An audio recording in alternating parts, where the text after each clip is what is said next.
தொழிலாளர் நல வாரியத்தில் பதிவு செய்து கொண்ட தொழிலாளர்களுக்கு வாரிய அட்டை வழங்குகிற இந்த சிறப்பு வாய்ந்த நிகழ்ச்சியினுடைய தலைவர் விசைத்தறி தொழிற்சங்கத்தினுடைய கோமுசாமி தலைவர் திரு வி தம்பித்துறை அவர்களே, இந்த நிகழ்ச்சியில் கலந்து கொண்டு முன்னிலை பெற்றிருக்கிற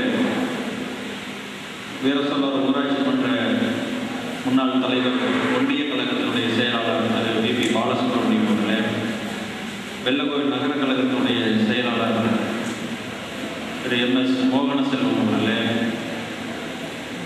எனக்கு முன்னால் உரையாற்றி நிறைவு செய்திருக்கிற திருப்பூர் மாவட்ட வெளிய தொழிலாளர் முன்னேற்ற சங்கத்தினுடைய பொதுச் செயலாளரும் கழகத்தினுடைய பொதுக்குழு உறுப்பினருமான திரு க ராமகிருஷ்ணன் அவர்களே, காந்தி ஒன்றிய கழகத்தினுடைய செயலாளர் திரு DCG மணிவண்ணன் அவர்களே, அமைப்பு சாரா தொழிலாளர் முன்னேற்ற சங்கத்தின் நிர்வாகிகள் திருப்பூர் நாராயணசாமி அவர்களே, வெள்ளக்கோவில் நகர கழகத்தினுடைய துணை செயலாளர் நகரமன்ற முன்னாள் உறுப்பினர் திரு குமரவேல் அவர்களே, ஒன்றிய கழக துணை செயலாளர் நாகநாயகி ஊராட்சி மன்ற முன்னாள் தலைவர் திரு சேகர் அவர்களே, புதுமை ஊராட்சி மன்றத்தினுடைய தலைவர் திரு பாலசுப்ரமணியம் அவர்களே, நகர கழக இடைநிலை அமைப்பாளர் திரு யுவராஜ் அவர்களே, அமைப்பு சாரா தொழிலாளர் முன்னேற்ற நிர்வாகிகள் திரு அந்தோணி அவர்களே, திரு அங்கமுத்து அவர்களே, வள்ளியரசர் ஊராட்சி மன்ற தலைவர் திரு சிவசாமி அவர்களே, நகரமன்ற உறுப்பினர் திருமதி கலையரசி சண்முகம் அவர்களே, கழக மகளிர் அணி நிர்வாகி திரு கண்மணி முருகேஷ் அவர்களே, ஒன்றிய இடைநிலை நிர்வாகிகள் நகர கழக பொருளாளர் திரு வஜ்ரவேல் அவர்களே, ஒன்றிய பொருளாளர் திரு ராஜாமணி அவர்களே, மற்றும் வரியில் இருக்கின்ற தொழிற்சங்க முன்னாள் தலைவர் திரு KKP அவர்களே, வரியில் இருக்கின்ற வேளாண் ஊராட்சி மன்ற தலைவர் திரு சோமு அவர்களே, மற்றும் வரியில் இருக்கின்ற நகரமன்ற முன்னாள் உறுப்பினர் திரு சந்துரு அவர்களே, மற்றும் வரியில் இருக்கின்ற நகரமன்றத்தினுடைய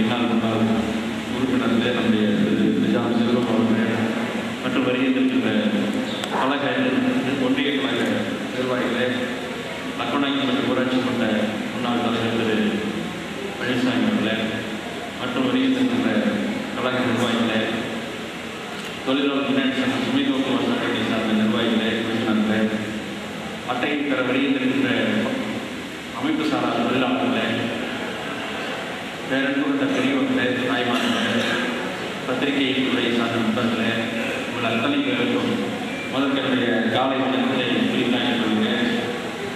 ஏற்கனவே உங்களுடைய பேராளர் ஓடுதலை கலைஞருடைய அரசு செயல்படுத்திக் கொள்ளும் பொழுது அமைப்பு சாரா வாரியம் இன்னும் சொல்லப்போனால் 1996ஆம் ஆண்டு 4வது முறையாக தலைவர் கலைஞர் முதல்வராக இருந்த பொழுது இந்த அமைப்பு சாரா வாரியம் உருவாக்கப்பட்டு அப்பொழுது தொழிற்சங்கத்தின் தொழிலாளர்கள் பெரிய தொழிற்சாலையில் பணிபுரியக்கூடிய தொழிலாளர்கள், அதே ஒரு அரசு போக்குவரத்து கழகம், இப்படி மின்சார வாரியம் போன்ற வாரியங்களில் பணிபுரியக்கூடிய தொழிலாளர்களுக்கு ஒரு பாதுகாப்பு இருக்கிறது.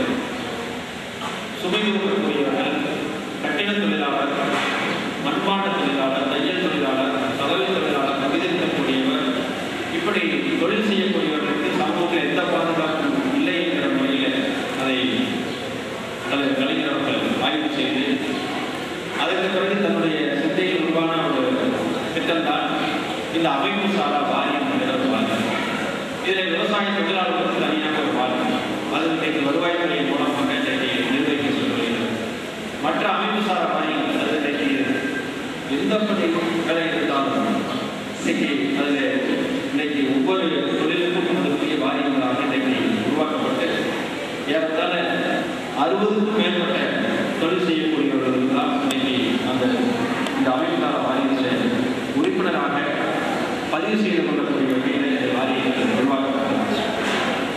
அந்த அடிப்படையில் அது மட்டும் இல்லாமல் கட்டுமான தொழிலாளர்கள் வாரியத்தில் ஏறத்தாழ 37 வகையான தொழில் செய்து பணிபுரியக்கூடியவர்கள், கல்லுடை பொருளாளர்கள், கொத்தனாசனம் செய்யப்படுவர், வெயிட்டர் செய்யக்கூடியவர்கள், அதே போல சாலை குழாய் கழிக்கக்கூடியவர்கள், எலக்ட்ரிஷியன், மெக்கானிக்கல், இப்படிப்பட்ட 37 வகை அதுமாவுடைய கட்டுமான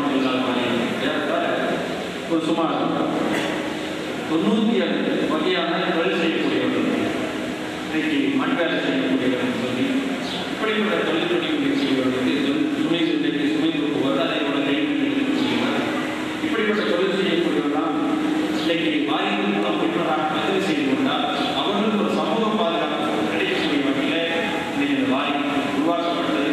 அதுபோல இன்றைக்கு பல லட்சம் பேர் இன்னைக்கு பயன்படுத்திருக்கிறார். இங்கே எனக்கு முன்னால் பேசிய அனைவரும் அதே போல என்னுடைய பணியின் தொழிலாளர்கள் சொல்லக்கூடிய பொதுச் செயலர்கள் விளக்கமாக எடுத்து சொன்னார். எந்த விதமான உதவித்தொகை கிடைக்கிறது. இன்னைக்கு 60 வயது நிறைவடைந்து அமைப்புசார வாரியத்தில் உறுப்பினராக இருந்தால் இன்னைக்கு அவர்களுக்கு முதியோர் எப்படி மற்ற முதியோர் உதவித்தொகை வருகிறதோ, மத்திய மாநில அரசு இணைந்து அந்த உதவித்தொகை வழங்கப்பட்டு வருகிறதோ, வயதானவர்களுக்கு, கணவனால் கைவிடப்பட்ட பெண்களுக்கு, விதவைகளுக்கு, ஆதரவற்ற பெற்றோர்கள், குடும்பங்களை பார்க்கணும். அந்த வீட்டில் இருக்கக்கூடிய அந்த குடும்பத்தை சார்ந்த மகனோ கூட பெற்றோரை கவனிக்க வேண்டியதால் கூட மாத உதவித்தொகை 60 வயது முதியோர்களுக்கு, ஆதரவற்றவர்களுக்கு, வறுமைக்கோட்டு கீழே வருகிறது. அதுபோல இந்த அமைப்புசாரா வாரியத்தில் உறுப்பினராக பதிவு செய்திருந்தால் அந்த அட்டை கையில் இருக்குமானால் அதுவும் குறிப்பாக 60 வயது நிறைவடைந்தவர்களுக்கு அந்த 60 வயது நிறைவடைந்த நேரத்தில் கடைசி ஒரு மாதத்தில் போய் பதிவு செய்திருக்கிறாங்க. 52 வயது இருக்கிற இருக்கிற பொழுதாவது இந்த வாரியத்தில் உறுப்பினராக பதிவு செய்து கொள்கிறாங்க. அதே போல ஏற்கனவே சொன்னது போல பதிவு செய்ததுக்கு ஒரு 2 ஆண்டுக்கு ஒரு முறை அதை புதுப்பிக்க வேண்டும். இல்லைன்னு சொன்னால் ஒரு 4ஆவது ஆயிடும்.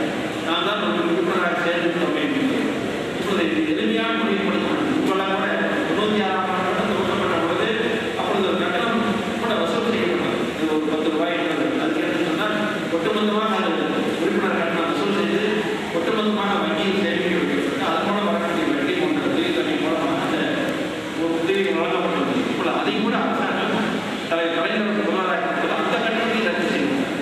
அந்த அடிப்படையில் எந்த விதமான சிரமமும் இல்லை, பொருளாதார சிரமம் இல்லை, பொருளாதார சுமையும் இல்லை. எனவே 2 ஆண்டுகள் முறை நாம் பதிவு செய்து கொள்ள வேண்டும் அவசியம்.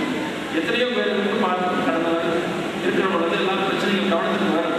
உறுப்பினராக பதிவு செய்து அந்த அட்டை கைக்கு வரக்கூடிய நேரத்தில் கூட அந்த ஏதாவது ஒரு குடும்பத்தில் ஏற்படுகிற இந்த காரியங்களுக்கு அந்த உதவி நமக்கு முடியாத அது விபத்து